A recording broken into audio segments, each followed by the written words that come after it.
السلام عليكم، يا رب تكونوا بخير. النهارده هنتكلم عن موضوع مهم جدا وباين من التايتل هو ايه، ولكن قبل ما نبدا حابب انبه على كذا حاجه، وان انت لازم تشوف الفيديو الاخر قبل ما تقول رايك او تكتب كومنت او تتفق او تختلف، وكذلك عشان اقول نقطه مهمه جدا في الاخر مهم تسمعها. يلا نبدا. الموضوع اللي هنتكلم عنه النهارده هو كل ما يتم عرضه عليك من الغرب والمجتمع والطوائف الاخرى بشكل او باخر.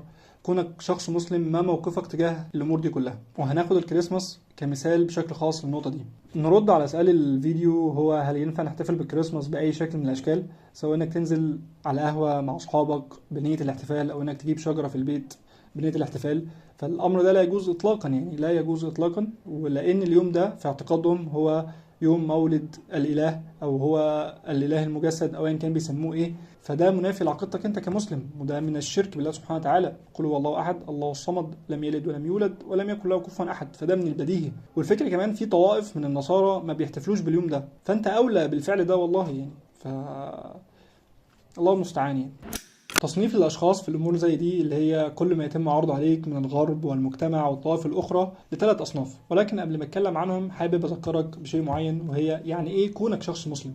كونك شخص مسلم فأنت شخص موحد بالله سبحانه وتعالى، تشهد أن لا إله إلا الله وأن محمدا رسول الله، وأن الكتاب القرآن هو كتاب الله والكلام هو كلام الله. فربنا سبحانه وتعالى يقول لك في بداية كتابه: ألف لام ميم ذلك الكتاب لا ريب فيه. أي نتعامل مع الكلام ده على إنه حقائق يقينية لا شك فيها. ربنا امرك بشيء معين تفعله، نهاك عن شيء معين تنتهي عنه، سواء انت فاهم الحكمه منه او مش فاهم الحكمه منه. مفيش مشكله انك تسعى انك تفهم الحكمه من الاوامر والنواهي دي، مفيش مشكله وتسعى ليها، ولكن ما تقولش انا مش هعمل الفعل ده الا لما تقنعني. لا، انت عبد الله سبحانه وتعالى، لازم تفهم معنى العبوديه لله سبحانه وتعالى. هو الذي خلقك، هو الذي اوجدك. كل النعم اللي انت عايش فيها دلوقتي الظاهره والباطنه هي بفضل الله سبحانه وتعالى.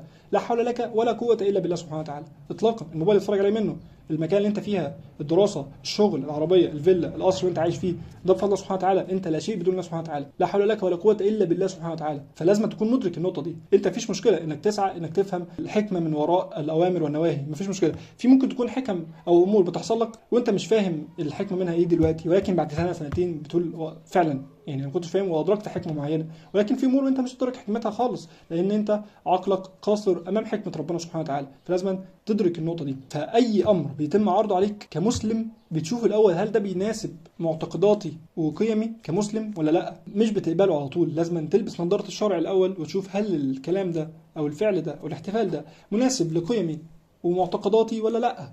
لو مش مناسب فانا لا افعله اطلاقا بدون ما حد يكلمني. اول شخص معانا وهو الشخص المسلم اللي عارف ان الاحتفال بالكريسماس حرام فما بيحتفلش، فبنذكره بنوعيه اكتر، ولو ياخد خطوه كمان يبقى افضل بكتير جدا، وهنتكلم عن الخطوه دي في اخر الفيديو.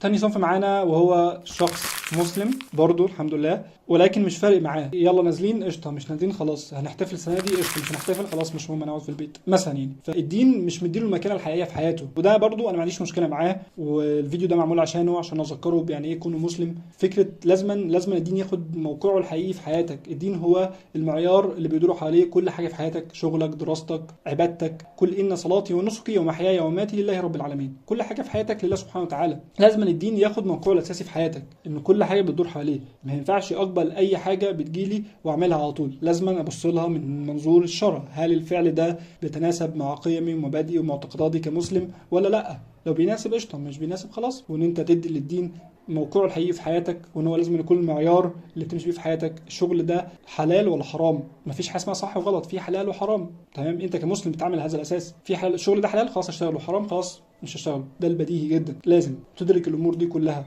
عشان في حساب، في موت، هتموت في يوم من الايام، هيبقى في جنه وفي نار. فانت لازم تدرك المعنى ده. فلو الدين خد موقعه الحقيقي في حياتك الامور دي كلها تظبط باذن الله سبحانه وتعالى. نقطه الذنوب طبيعي جدا، كلنا بنذنب وبنخطئ، فكره انك ترجع وتتوب الله سبحانه وتعالى.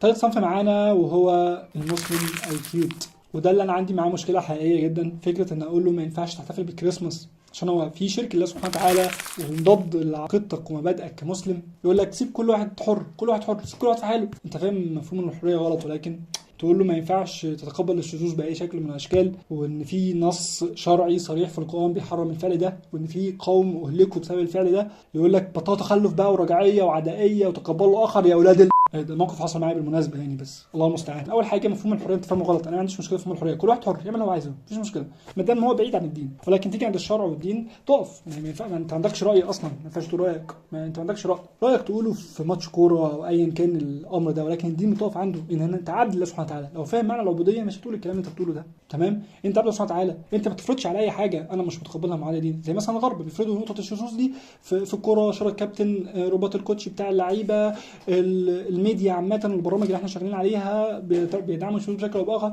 انا مش هتقبله برضه، فاهمني؟ عشان ده مضاد لعقيدتي ومبادئي. انت بتفرضه يعني. انا ينفع تقول بره انا مش متقبل الشذوذ مثلا، تتحبس على طول. فين تقبل الاخر وفين الحريه؟ دي حريه مزيفه يعني، حريه الغرب المزيفه بشكل او باخر. فلا. فدي هنا نقطة. أنا دور يوعي الشخص المسلم إن الشذوذ ده ما ينفعش تقبله، سواء ببقك أو بقلبك حتى، ما ينفعش تقبله بأي شكل من الأشكال. تبغض هذا الفعل لله سبحانه وتعالى، تمام؟ ممكن تكون لهجتي شديدة شوية مع الشخص المسلم الكيوت ده بشكل أو بآخر، ولكن يعني أنا أبغض هذا الفعل وليس شخصه. يعني الحب لله والبغض لله سبحانه وتعالى. ولازم يعني أنت ما دام على الحق ما ينفعش، والشخص ده بيعادي معتقداتك، بيعادي دينك، الفكرة بشكل أو بآخر، وبيأمر بالفحشاء والمنكر، وتكون انت مكسوف تتكلم على الحق ومنكمش كده ومكسوف تقول ان الموضوع ده حرام. ما يبقاش موقفك سلبي من الدين بشكل او باخر. انت على الحق وهو على الباطل، ما ينفعش صوته يبقى اعلى منك بشكل او باخر، ما ينفعش. دورك كمسلم مش مقتصر على العباده بس، ان انت تقرا القران وتصلي وتصوم، دي حاجه كويسه جميله جدا، ولكن دورك كمسلم كذلك انك تحمل هم الدين، تحمل هم الدين، وانك لما ترى محارم الله تنتهك تغضب لله سبحانه وتعالى، وتامر بالمعروف وتنهى عن المنكر قدر استطاعتك باللين والرفق. خصوصا في الكلام عنه في الاول، هم يعني مسلمين عادي، ولكن مش بيحاربوا الدين بشكل او باخر بطريقه او اخرى، فده عادي جدا. هو مش مدرك، مش واعي. دورك انت كمسلم توعيه باسلوب كويس ورفق ليه. اما الشخص الثالث، الصف الثالث، فده بيعديك اصلا، فانا مش هسمع عليه يعني، مش طبطب عليه. ممكن تكلمه بلين ورفق ويجي معاك مش كده، ممكن تكلمه بغلظه، مفيش مشكله خالص. كل موقف ليه فقهه، والدين مش لين ورفق دايما ومش غلظه دايما. فدي نقطه عايز اوضحها للكتاكيت اللي هيكتبوا كومنتات ويقولوا بتتكلم ازاي كده.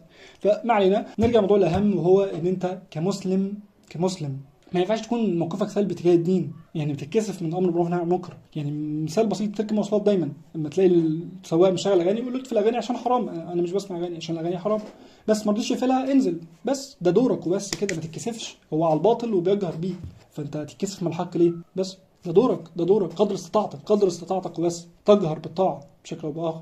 انت لو سكت هيبقى زي اصحاب السبت بالظبط.